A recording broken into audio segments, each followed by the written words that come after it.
What's going on, guys? Briar Rabbit here. Today we're going to take a look for Xur. He is down in the Winding Cove on the European Dead Zone. Of course, he is marked on the map. You simply spawn into the Winding Cove, and you'll see him basically straight ahead of you.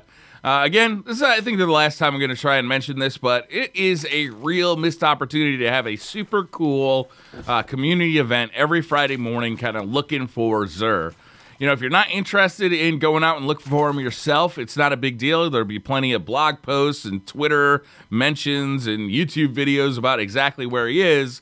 But, you know, it'd be really cool if, you know, he just wasn't on the map and we had to go find him ourselves. I really do think that's a bit of a missed opportunity. To find him, you just kind of head up to this cave here, and he's at the top of the cave. Very easy to find this week, not hard to get to. You can also kind of Skyrim up the hill if you want.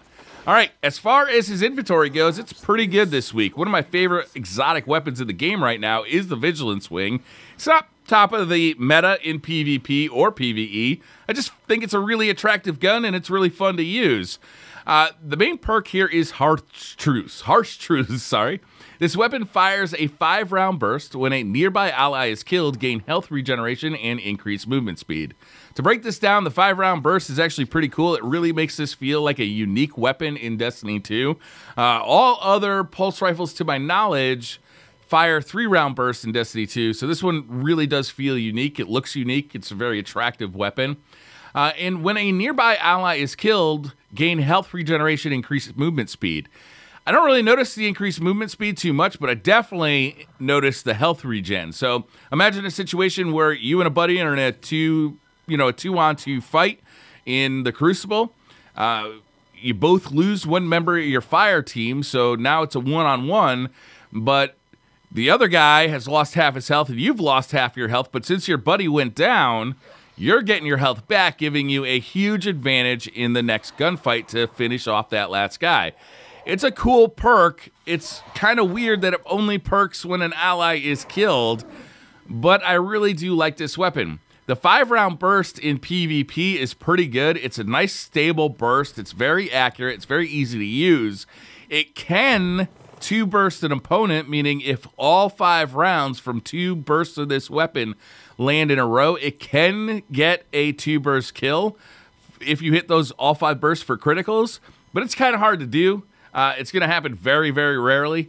Most of the time, it's going to be a 3-burst kill, and even then, it's a pretty fun weapon to use. Right now, it definitely suffers to some of the top-of-the-meta weapons, but if you're not concerned with, you know, having the top of the meta, or you just want to try something else out, Vigilance Wing is very good. Also, if high-caliber rounds gets nerfed in the future, I expect this thing to really kind of move up in the tiers of good Crucible weapons. So definitely pick this one up. Even if you don't like using it now, hold on to it for later.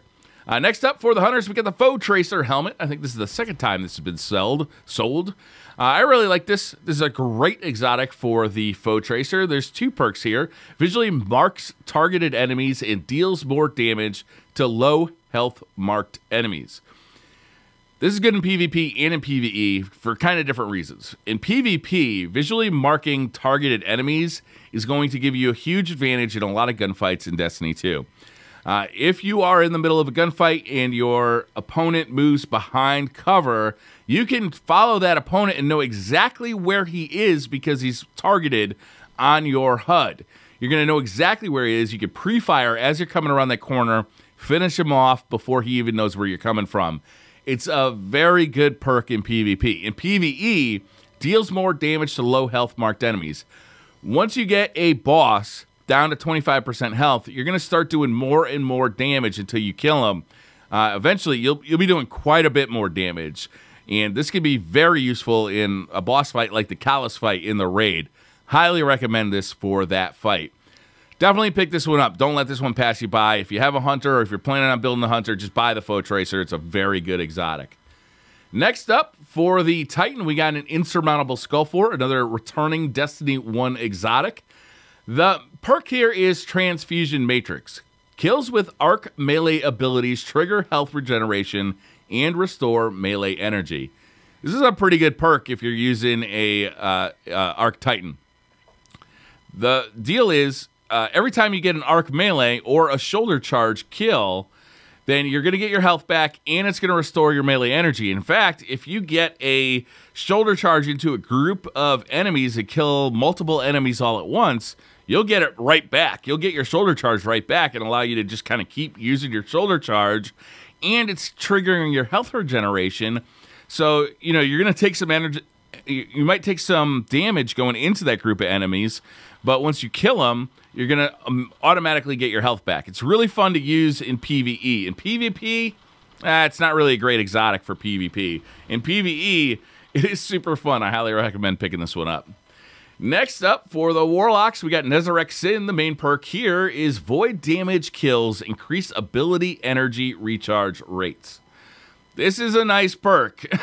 This is really nice. So if you're using a Void Lock, basically any Void damage kill you get is going to help you get your abilities back, allowing you to get more Void damage kills, which then recharges your abilities. It's very nice. It's very copacetic. The weird thing about it is it doesn't stack. So what it does is it gives you like a buff in the left-hand side of the screen. And it doesn't matter if you just killed 8 enemies or 1 enemy. The buff is there, but doesn't stack. It's just giving you an increased charge rate. So what you want to do is use Void abilities continuously to kill enemies, as opposed to wiping out like a whole swath of enemies all at once with a Void ability, or with you know, with a rocket or a Nova Bomb or something like that. So it's a little weird to use, but you know, getting more Void abilities on your Void Lock, one of the most fun classes to play in Destiny 2, in my opinion, is really good. This is definitely a buy. Don't pass this one by. And my suspicion is, as we learn more about this exotic and how to use Void Locks correctly, I think this one will get more and more valuable as time goes on. So definitely pick that one up. So that's going to do it for Xur this week. Not a bad week. I think all of the exotics are actually pretty good for one purpose or another. They're at least fun exotics, and that's great. You know, it's a little weird that he doesn't have any extra stuff. Makes the video a little shorter, but that's going to do it for this video, guys. Thank you very much for watching. Hit that like button if you like the video. Hit subscribe if you're new to the channel, and I'll see you guys next time.